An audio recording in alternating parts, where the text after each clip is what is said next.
हिंदुओं के खिलाफ षड्यंत्र हो रहा है, राजकुमार भाटी, और हिंदू क्यों सहे? ये बदजुबानी अगर होगी तो कानून अपनी कार्रवाई कर रहा है, जहां पर जैसा कानून, वो तो अभी आगे बताएंगे Vikram Singh, show me the man and he'll show you the law also। तो ये हिंदू मुसलमान चलता रहेगा, आप अपने हिसाब से कार्रवाई करेंगे और बीजेपी अपने हिसाब से। अभी आपने आधी बात तो बोल दी कि जिसे आर.के. सिंह ने हिंदू आतंकवाद, भगवा आतंकवाद शब्द दिया था, उसे बीजेपी ने सांसद बनाया और मंत्री बनाया, लेकिन जिसके लिए दिया था उसे भी सांसद बनाया, प्रज्ञा ठाकुर, जिनके लिए उन्होंने बोला था उसे भी बीजेपी ने मंत्री वो सांसद बनाया।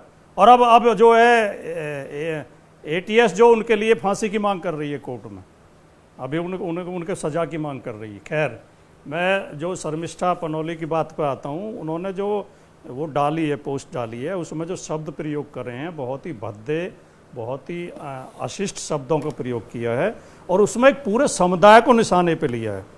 उस पोस्ट में उन्होंने ये कोशिश की है बताने की कि मुसलमानों पे विश्वास नहीं किया जा सकता, मुसलमान देशद्रोही है, मुसलमान पाकिस्तान का समर्थक है।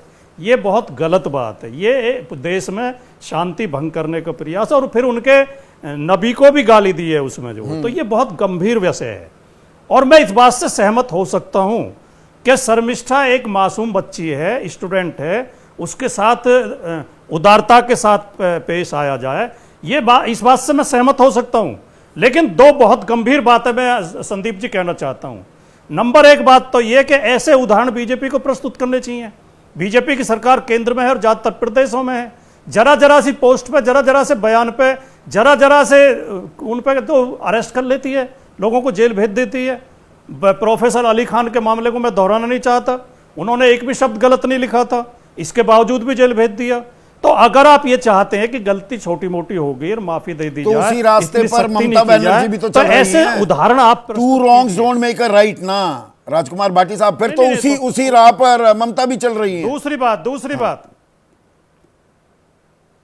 दूसरी बात संदीप जी, उससे भी ज्यादा गंभीर कहना चाहता हूं। यह शर्मिष्ठा पनौली जैसे मासूम बच्चों के दिमाग में ऐसी गंदगी आ कैसे जाती है? इतनी खराब बातें, इतनी नफरत कौन भरता है? इसे यही लोग भरते हैं। अभी आपके शो में बोल दिया अश्विनी शाही ने कि सारे आतंकवादी मुसलमान होते हैं। हाँ। ये जो भारतीय जनता पार्टी और आरएसएस लगातार ये प्रचार करती है कि मुसलमान के ऊपर भरोसा नहीं किया जा सकता, मुसलमान आतंकवादी है, पाकिस्तान से मिला हुआ है, देशद्रोही है, ये हमारे बच्चों के दिमाग में गंदगी भर रहे हैं, नफरत भर रहे हैं। ये देश के लिए बहुत खतरनाक है। मुसलमानों ने हमेशा देश के लिए कुर्बानियां दी हैं, मुसलमान ने हमेशा देशभक्ति दिखाई है, और पाकिस्तान के खिलाफ जितनी भी हमारी लड़ाई हुई है, मुसलमानों ने बढ़ चढ़ के उन लड़ाइयों में गुमराह लोगों की तादाद है, आतंकी भी हैं, बलात्कारी भी हैं, हत्यारे भी हैं। हत्यारे बलात्कारी क्या हिंदुओं में नहीं है?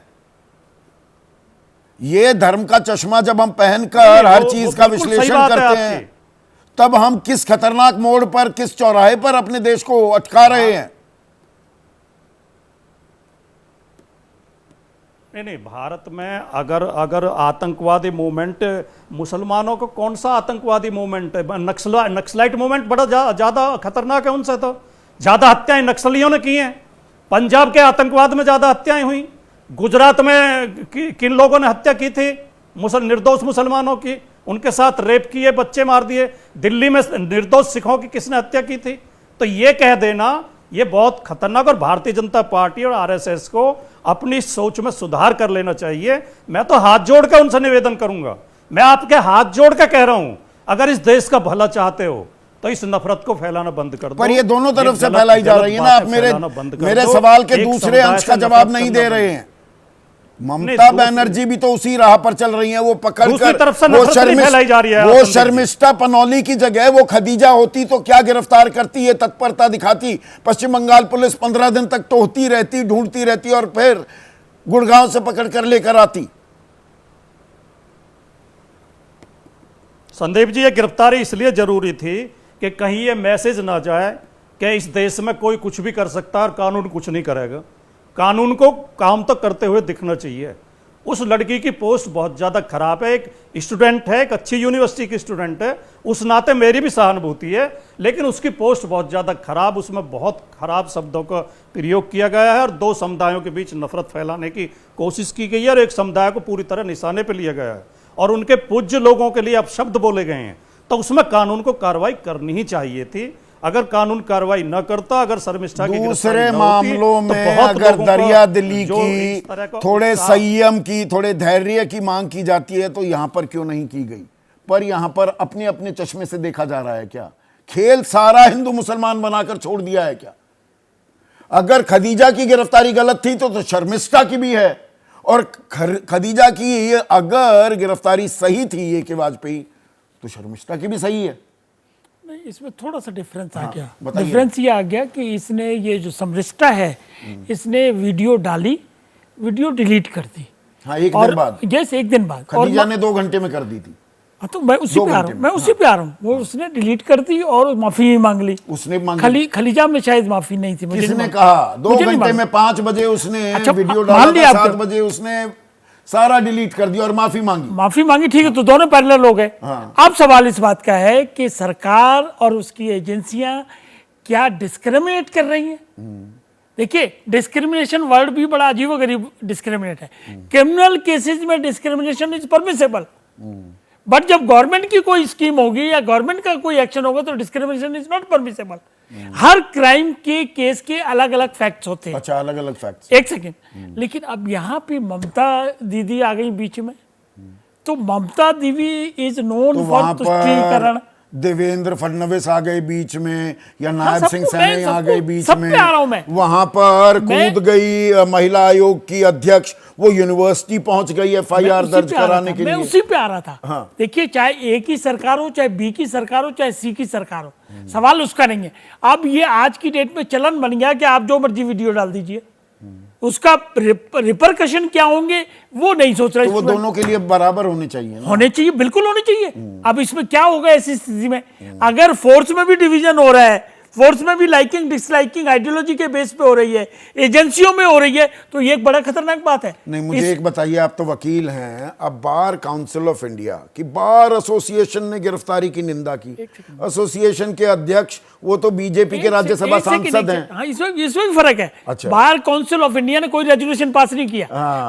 पेश किया जा रहा है। बीइंग ए प्रेसिडेंट, उसने अपने आप व्यू रख दिया, प्रेसिडेंट साहब ने, जो भी मनन मिश्रा साहब हैं। अब वो बार का काउंसिल में रेजोल्यूशन बताते हुए कि मैं बीजेपी के राज्यसभा सांसद के तौर पर इस गिरफ्तारी का विरोध कर रहा हूं, ये होना चाहिए ना? उसमें ये भी है कि वो सीनियर एडवोकेट भी है साथ में, और सुप्रीम कोर्ट का प्रेसिडेंट भी कई बार रहे हैं। तो भाई बीजेपी के नेता के तौर पर बोल रहे हैं कि बीसीआई के अध्यक्ष के तौर पर। बीसीआई का मतलब बार काउंसिल कह रही है वो बात। मैं और दूसरा क्वेश्चन कह रहा हूं, बार काउंसिल का रेजोल्यूशन कोई नहीं है। नेशनल ह्यूमन राइट्स कमीशन का सदस्य है, वो नोटिस दे देता है डीजीपी को। ह्यूमन राइट कमीशन का एक अलग सब्जेक्ट होता है, क्या ह्यूमन राइट वायलेट हुए किसी केस में। ये तो 22 साल की है शर्मिष्ठा, वो तो 19 साल की लड़की थी, 18 दिन जेल में थी, तब नोटिस नहीं दिया डीजीपी को। संदीप जी, सबको कंडेम करना पड़ेगा।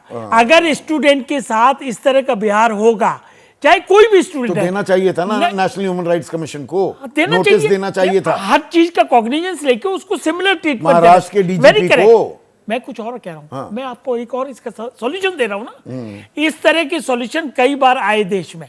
जैसे आपको याद होगा, डाउरी का एक लॉ था 498 IPC 40, वो मिसयूज होने लग गया। क्या करें, कैसे करें? सास को भी पकड़ लो, ससुर को पकड़ लो। नहीं, अब तो ये बता रहे हैं। एक सेकंड। तो सुप्रीम कोर्ट ने ऐसे सिचुएशन को डील करते हुए गाइडलाइंस बनाती। नहीं, ये बदलती भी रहती हैं क्या?